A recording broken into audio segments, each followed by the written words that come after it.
সবাই ঐক্য ঐক্য কথা বলি আমরা, কিন্তু আমাদের বড় একটা দুর্ভাগ্য এই জায়গায় ঐক্যের প্রতিফলনটা হয় ক্ষমতার মসনদ ইসলামকে বসানো।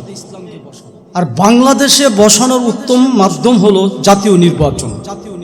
যখনই জাতীয় নির্বাচন আসে সমস্ত স্টেজে, সমস্ত মার্কাজে, সমস্ত দলে ঐক্যগুলো জানি কেমন ভাবে মানে ধুলোয় মিশে যায়। তখন যার যার মাসলাককে উচ্চারণে বিয়াস করার জন্য অথবা যে কোনো কারণেই হোক জাতীয় নির্বাচনের আগে আমরা বেদিক হয়ে যাই, দিশাহারা হয়ে যায়। আর এই সুযোগটাই আওয়ামী লীগ আর অথবা বিএনপি নিয়ে নেয়। ছাত্র শিবিরের সন্ত্রাসী ক্যাডাররা ইসলামী ছাত্র আন্দোলন বাংলাদেশের একজন আমলি ছাত্র, কলেজ পড়ুয়া ছাত্রের উপরে অতর্কিত হামলা করেছে। আর এই হামলার পিছনে মূল রহস্যটা কোথায়? পীর সাহেব চরমনাই এবং শায়েখের চরমনাইকে মেয়েদের সাথে কাট করে, উলঙ্গ বেহায়াপনা মেয়েদের সাথে কাট করে বিভিন্নভাবে ছবি প্রকাশ করে একটা বট বাহিনী আছে জানেন, সেটা প্রচার করেছে ওই কলেজের শিবিরের এক কর্মী। আমাদের ছাত্র আন্দোলনের একটা ছেলে কমেন্টস করেছে, সেখানে এই কমেন্টসকে ধারণ করে তার উপরে হামলা। আলা ইন্না আউলিয়াল্লাহি লা খাউফুন আলাইহিম ওয়া লা হুম ইয়াহজানুন। সাদাকাল্লাহুল আযীম। মরহুম পীর সাহেব মাওলানা গোলাম রহমান রহমতুল্লাহি আলাইহি ফাউন্ডেশনের উদ্যোগে আয়োজিত ইসলাম বিদ্বেষীদের অপপ্রচার মোকাবেলায় আমাদের করণীয় ঐক্য ভাবনায় জাতীয় সেমিনারের মহতরম সভাপতি, উপস্থিত প্রধান অতিথি, বিশিষ্ট উলামায়ে কেরাম, রাজনীতিবিদ, সুধীজন এবং সম্মানিত উপস্থিতি, আজকের এই আয়োজনের জন্য ইসলামী আন্দোলন বাংলাদেশের মোহতারাম আমির পীর সাহেব চরমনাইর পক্ষ থেকে আন্তরিক মোবারকবাদ জানাচ্ছি।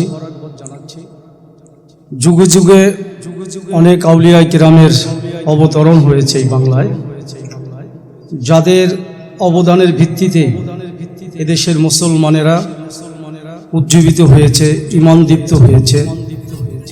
ঈমান এবং আমলের সমন্বয় সকল ষড়যন্ত্র, অপপ্রচার এবং নাস্তিকদের তথা আল কুফরু মিল্লাত ওয়াহিদা সকল কুফরি শক্তি এক হয়ে মুসলমানদের নাস্তানাবুদ করার যে মিশন নিয়ে বারবার নামে, তার মোকাবেলায় গুরুত্বপূর্ণ ভূমিকা রাখে।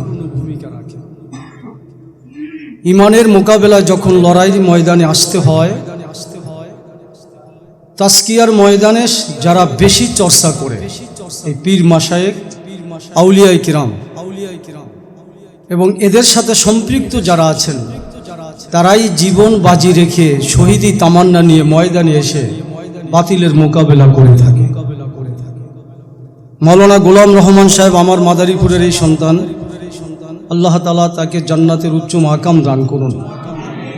তার রেখে যাওয়া মিশন এবং তার আওলাদ ফরজন যারা আছেন, আলহামদুলিল্লাহ শুকরিয়া আদায় করি মাওলানা আলী আহমদ সাহেব চন্দ্রবর্দীর বর্তমান পীর সাহেব বাবার চেয়েও আরও অধিকতর ইসলাম দেশ এবং আঞ্চলিকভাবে ওলামায়ে কেরামদেরকে ঐক্যবদ্ধ করে ইসলামী তাহজিব তামুদ্দুন এবং ইসলামী ভাবধারা সমাজের মধ্যে সক্রিয় রাখার জন্য অগ্রণী ভূমিকা পালন করে যাচ্ছেন। আমরাও সবসময় সহযোগিতা করে আসছি। মাদারীপুরে পতিতাপতি উচ্ছেদ আন্দোলনে পীর সাহেব চরমনাইয়ের অবদান অনস্বীকার্য। তিনিও একাধিকবার ওখানকার আয়োজিত বিভিন্ন প্রতিবাদ সমাবেশে উপস্থিত ছিলেন। আমরাও মিছিল মিটিং করেছি। তবে টোটাল গোছালোর বিষয়ে সবচেয়ে বেশি ভূমিকা রেখেছেন আমাদের চণ্ডীবুদ্দির হজরত। এর জন্য ওনাকে ধন্যবাদ। আজীবন উনি এটা স্মরণে মানে মানুষের স্মরণে থাকবেন। বাকি কথা হলো, সবাই ঐক্য ঐক্য কথা বলি আমরা, কিন্তু আমাদের বড় একটা দুর্ভাগ্য এই জায়গায় ঐক্যের প্রতিফলনটা হয় ক্ষমতার মসনদ ইসলামকে বসানো। আর বাংলাদেশে বসানোর উত্তম মাধ্যম হলো জাতীয় নির্বাচন। যখনই জাতীয় নির্বাচন আসে সমস্ত স্টেজে, সমস্ত মার্কাজে, সমস্ত দলে ঐক্যগুলো জানি কেমনভাবে মানে ধুলোয় মিশে যায়, তখন যার যার মাসলাককে উচ্চারণে বিয়াস করার জন্য অথবা যে কোনো কারণেই হোক জাতীয় নির্বাচনের আগে আমরা বেদিক হয়ে যাই, দিশাহারা হয়ে যায়। আর এই সুযোগটাই আওয়ামী লীগ আর অথবা বিএনপি নিয়ে নেয়।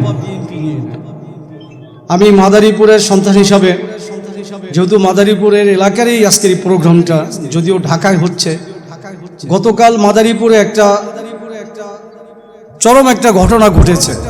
এখানে মাদারীপুরে অনেক নেতৃবৃন্দ আছেন, ওলামা ইকরামও আছেন, ছাত্র শিবিরের সন্ত্রাসী ক্যাডাররা ইসলামী ছাত্র আন্দোলন বাংলাদেশের একজন আমলি ছাত্র, কলেজ পড়ুয়া ছাত্রের উপরে অতর্কিত হামলা করেছে।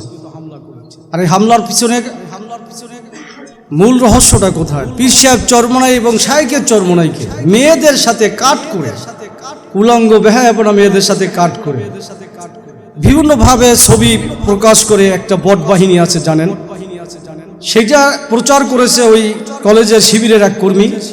আমাদের ছাত্র আন্দোলনের একটা ছেলে কমেন্টস করেছে, সেখানে এই কমেন্টসকে ধারণ করে তার উপরে হামলা